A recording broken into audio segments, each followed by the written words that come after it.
Do you want to learn how to make habichuelas guisada? That was the cheesiest entrance ever, but honestly, do you guys want to learn how to make Puerto Rican style kidney beans, white rice, kidney beans, and the stewed kidney beans? That is like the most basic Puerto Rican meal you can have. We usually have it with a side of pork chop or chicken. Today I'm going to make it with empanadas. This recipe is going to be for the beans. I'm going to link the rice and the empanada or pastelillo, depending on where you're from. You may call it one or the other, which is basically a fried Puerto Rican meat pie. I'm going to link those other two below. This video is just for the beans. So you can make these beans with white rice, with red rice, with whatever you like, honestly. But this is just the beans. So if you want to learn how to make them, I like my beans a little bit, I like to call them heavier, but more of a stew texture. Some people make them a little bit more watery. I'm sure they taste delicious, but the texture, I like it a little bit thicker. So I'm going to show you what I use. I like to go through the ingredients first because I want to make sure that you really grasp. I don't want to go fast. That's why I don't think I would ever make it on TikTok doing videos for recipes, because I talk too much. I talk a lot of shit, but then I talk a lot about recipes and stuff. So first thing you need is a can of red beans. You can do red beans, you can do pinto beans, you can do Canna Lily or Great Northern beans, you can do garbanzo beans this style. The only thing I wouldn't do this style, now you could do black beans, but typically when I make black beans, I'll make them Cuban style, and I'll do that recipe another day. But today we're going to do kidney beans. You can do them from the can, you can go outside, pick them, wash them, doing yourself. You can do the dried beans, let them soak, and then do them this way. But I don't got time for all that. 75 cents from Walmart, we're good. All right. You're gonna need sofrito. And if you don't know what sofrito is, I said it before, it's the holy grail of Puerto Rican cooking. If you don't have sofrito in your house and you're gonna cook Puerto Rican food, I got the link for you down here. Or check my videos. It's really easy. If you don't want to add it, I would just add some cilantro, some green pepper, more garlic. But really, if you're going to cook more Puerto Rican food, I would definitely invest into learning how to make sofrito. If it's not my recipe and you want to buy it from the store, go right ahead. It's really easy to make it, but it is going to add so much flavor to your food. So that recipe is going to be down below too. That was so cheesy, right? Russet potato, you can use yellow or golden Yukon potatoes, red potatoes, russet potatoes, whichever one's fine. Peel it, we're gonna dice it up. I like to dice them up a little bit small so that they don't take forever to cook. Tomato paste, we're gonna use half of a can, so 3 ounces of tomato paste. A packet of Sazon Goya. If you have Sazon of any other brand, that's fine too. We're taking it back old school because Lord knows my grandmother made salsichas. We call it salsichas, but they're basically Vienna sausages. Very funny if you speak Spanish. My grandmother, she would make up her own names for everything. When I say my grandmother, it's really my mom because she raised me. She would call these mojoncitos. So all my life, I went calling them mojoncitos, only to find out that mojoncito means little pieces of turd. Look, I never said we were going to be politically correct or anything on this channel. I just said we were going to laugh. So there you go. There's your laugh for the day, because my whole life, that's what I thought it was called. So salsichas or Vienna sausages, when you get these, I will open the can, wash them under water, and then dice them up. If you don't want to add this, you don't have to. You can make this completely meatless, so you don't have to. You could add salsichon. We've talked about that in my soup recipe. Or you could add pieces of diced ham. Either one is fine. We're going to use about a 1/4 cup of diced onion. We're going to dice it really small. If you don't want to use onions, it's okay too. But I like onions, so we're going to use those. Just a handful of pitted olives. And the reason I say pitted is we add it for flavor. I like the olives. Some people don't, but we traditionally cook with these olives for flavor. So if you don't want to eat them, you could take them out, or you could leave them out altogether. But I usually just add a handful, like 4 or 5. Okay, we're gonna use white vinegar, and with the white vinegar, it's gonna be about a tablespoon. Same thing with lime juice. This is not traditional. The vinegar and the lime juice is not traditional. I use it in so many things. I don't know how not to use it, but I can tell you that people that have had my beans are like, oh wow, I like that little bit of a tang. That's where it's coming from. It's coming from the lime juice and from the vinegar. Tomato sauce. This is just regular tomato sauce from the can, nothing special. And I'm gonna put probably about 1/4 cup roughly. The reason being is I want it a little bit thick. That's why I use paste and sauce. Some people just use sauce. Some people don't use this at all and just use sazon. That's okay. But if you want a thicker consistency, that's what you're gonna use. You're gonna use a tablespoon of vegetable oil.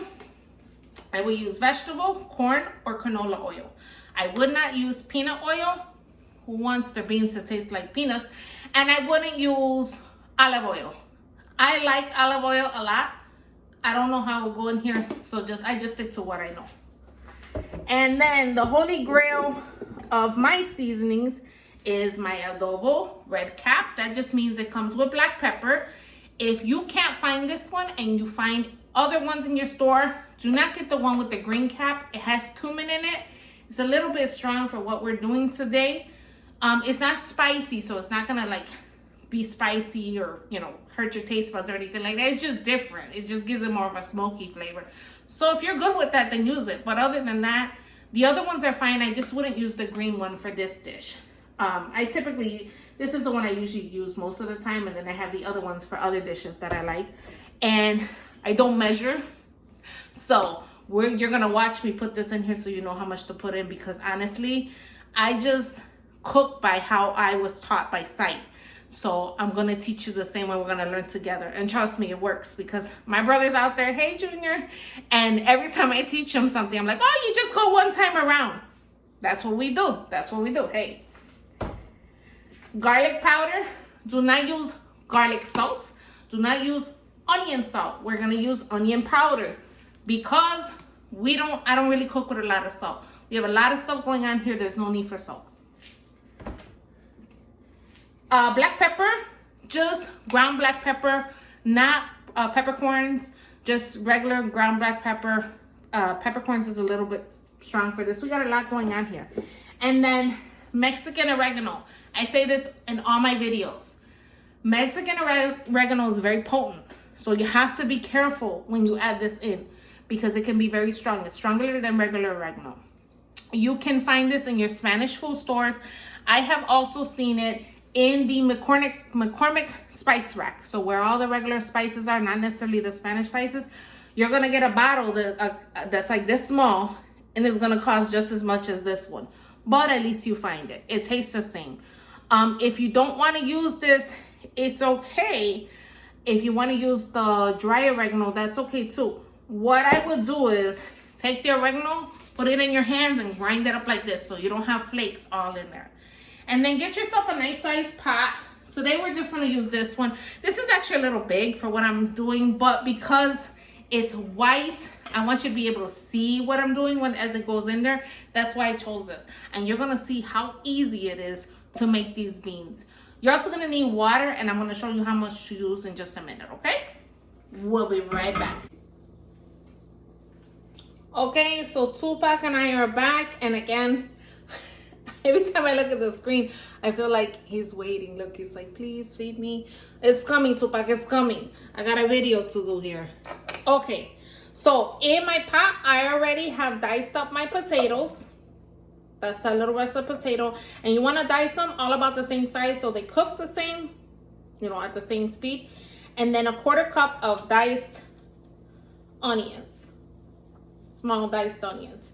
And then the Vienna sausages, I just diced them up like this. I washed them and I diced them up like that. This is real easy. It's like dump and go. Okay? I've dumped most of the water from my beans, however much I can. Okay? We're gonna put in our packet of sazon. we're gonna put in our tablespoon of oil. Don't put a lot of oil, you don't need it.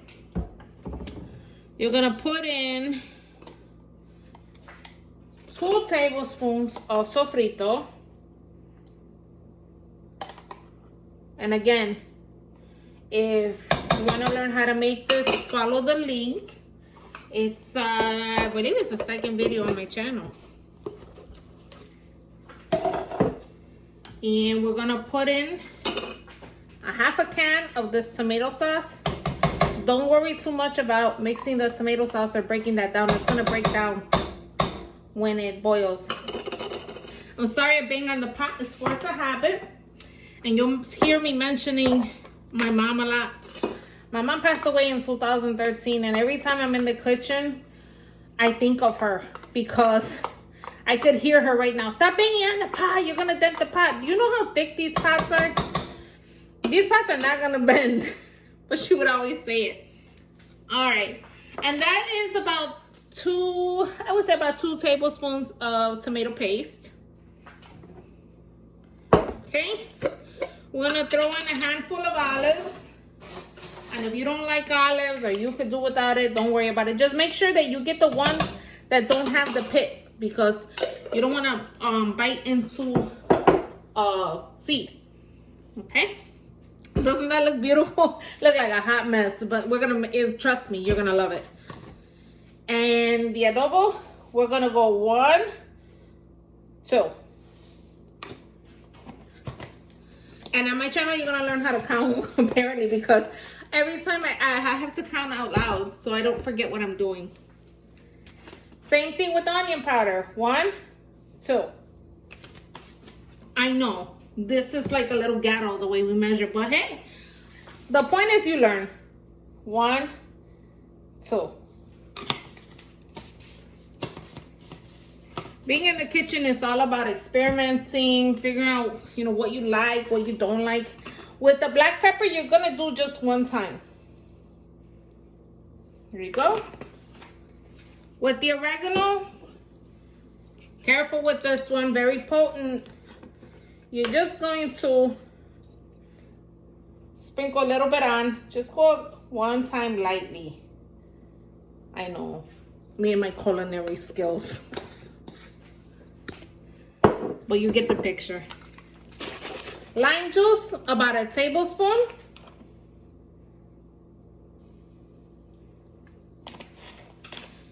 Vinegar, about a tablespoon.